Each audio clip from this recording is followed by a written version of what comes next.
Hello all, welcome to cricket. ఇంగ్లాండ్తో తాజాగా ముగిసిన సిరీస్ను పరిశీలిస్తే కీలక ఆటగాళ్లు లేరు, అయినా అతను బెదరలేదు. తొలి టెస్ట్లోనే ఓటమి ఎదురైంది, అయినా అతను డీలా పడలేదు. కొత్తగా వచ్చిన కుర్రాలకు మద్దతుగా నిలిచి అందుబాటులో ఉన్న వనరులను సమర్థవంతంగా వాడుకొని ఇంగ్లాండ్తో సిరీస్లో జట్టును విజయ తీరాల వైపు నడిపించాడు. నాయకుడు అంటే సవాళ్లకు ముందు నిలిచేవాడు, సారథి అంటే ప్రతికూల పరిస్థితుల్లోనూ జట్టును గెలుపు వైపు మళ్లించేవాడు. తాజాగా ఇంగ్లాండ్ జట్టుతో టెస్ట్ సిరీస్లో రోహిత్ శర్మ అదే చేశాడు. నాయకత్వంతో మెప్పించి జట్టును 4-1తో సిరీస్ సొంతం చేసుకోవడంలో అతను కీలక పాత్ర పోషించాడు.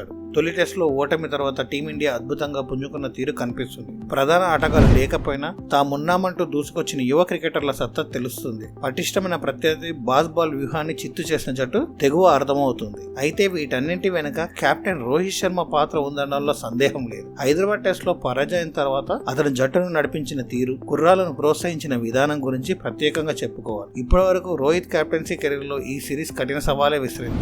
బాల్ అంటూ దూకుడుతో వచ్చిన ఇంగ్లాండ్ స్వదేశంలో నిర్వహించకపోతే తీవ్రమైన విమర్శలు తప్పేవి కావు. పైగా జట్టులో కుర్రాలు, అంతర్జాతీయ అనుభవం లేని వాళ్లతో కలిసి సాగడం అంత సులువు కాదు. కానీ రోహిత్ అడ్డంకులను అధిగమించాడు. టెస్టుల్లో టీమిండియా సంధి దశలో ఉంది. దాదాపు దశాబ్ద కాలంగా జట్టులో 3-5 స్థానాల్లో ఆడిన పుజారా, రెహానే ఇప్పుడు లేరు. వీళ్ళ స్థానాలు భర్తీ చేసే బాధ్యతను శుభ్మన్, శ్రేయస్ తీసుకున్నారు. ఇంగ్లాండ్ తో సిరీస్ కు కోహ్లీ, షమి పూర్తిగా దూరమయ్యారు. గాయం తదితర కారణాలతో తొలి టెస్ట్ తర్వాత కేఎల్ రాహుల్, రెండో టెస్ట్ తర్వాత శ్రేయస్ అందుబాటులో లేకుండా పోయారు. రెండో టెస్ట్ లో జడేజా ఆడలేదు. నాలుగో టెస్టుకు బుమ్రాకు విశ్రామించారు. రజిత్ పటిదార్, సర్ఫరాజ్ ఖాన్, ధ్రువ్ జురేల్, ఆకాశ్దీప్, దేవదత్ పడిక్కల్ ఇలా ఈ సిరీస్ లో 5 టెస్టులో అడుగు పెట్టారు. ఇలాంటి పరిస్థితుల్లో జట్టును నడిపించడం అంటే సులువైన విషయం కాదు. కానీ అందుబాటులో ఉన్న వనరులను రోహిత్ సమర్థంగా వాడుకున్నాడు. కుర్రాలకు అవకాశం ఇస్తూ సరైన జట్టు కూర్పును ఎంచుకున్నాడు. తుది జట్టులో ఎవరున్నా ఉత్తమ ప్రదర్శన రాబట్టేందుకు ప్రయత్నించాడు. అనుభవం లేని బ్యాటింగ్ ఆర్డర్ పై నమ్మకం పెట్టాడు. ఇక రాజ్కోట్ టెస్ట్ లో అశ్విన్ మధ్యలో వెళ్ళొచ్చిన ఉన్న బౌలర్లను సమర్థంగా వాడుకొని ఇంగ్లాండ్ వికెట్లు పడేలా చేశాడు. ఒకప్పుడు కుర్రాలను ప్రోత్సహిస్తూ యువరక్తంతో నిండిన జట్టును గంగూలీ మరియు ధోనీలు పరుగులు పెట్టించారు. ఇప్పుడు రోహిత్ కూడా అలాగే సాగుతున్నాడు. యువ ఆటగాళ్లకు మద్దతుగా నిలుస్తున్నాడు.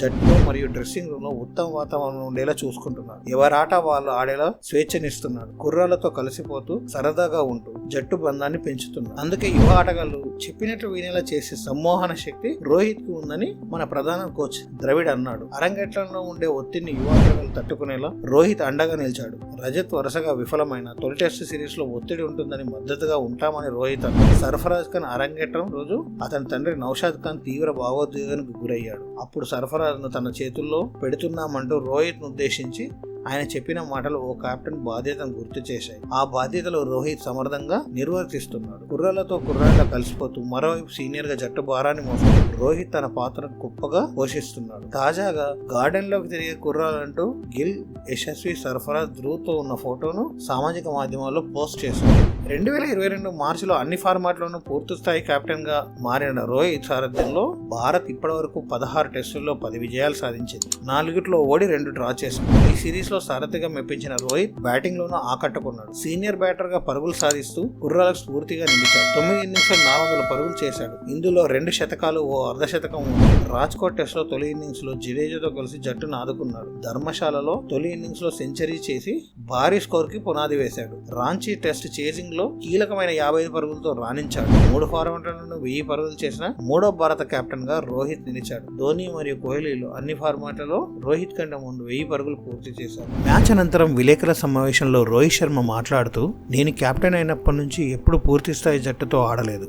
అలా చెప్పి తప్పించుకోను. అందుబాటులో ఉన్న జట్టుతో కలిసి పనిచేయాలి. మంచి వాతావరణం ఉండేలా చూసుకోవాలి. స్వేచ్ఛగా ఆడనివ్వాలి. ఉన్న ఆటగాళ్లను ఎలా ఉపయోగించుకోవాలో నేర్చుకున్నా. ఒత్తిడిని ఎలా ఎదుర్కోవాలో తెలుసుకున్నా. ఈ సిరీస్ కు కెప్టెన్ గా వివరించినందుకు నాకు సంతోషంగా ఉంది. కెప్టెన్ గా నేను ఎక్కడ వెనుకబడ్డానో, విభిన్నంగా ఏం చేయాలో మరింతగా అర్థమైందని రోహిత్ శర్మ వ్యాఖ్యానించారు. ప్రస్తుత టెస్ట్ ఛాంపియన్షిప్ పాయింట్ల పట్టికలో అగ్రస్థానంలో ఉన్న టీమిండియా ఫైనల్ దిశగా సాగుతుంది. మరోవైపు ఈ ఏడాది T20 ప్రపంచ కప్ లో జట్టు నడిపించే బాధ్యత రోహిత్. ఈ నేపథ్యంలో సారథిగా అతను దేశానికి ICC ట్రోఫీ అందిస్తే చూడాలన్నది అభిమానుల ఆశ.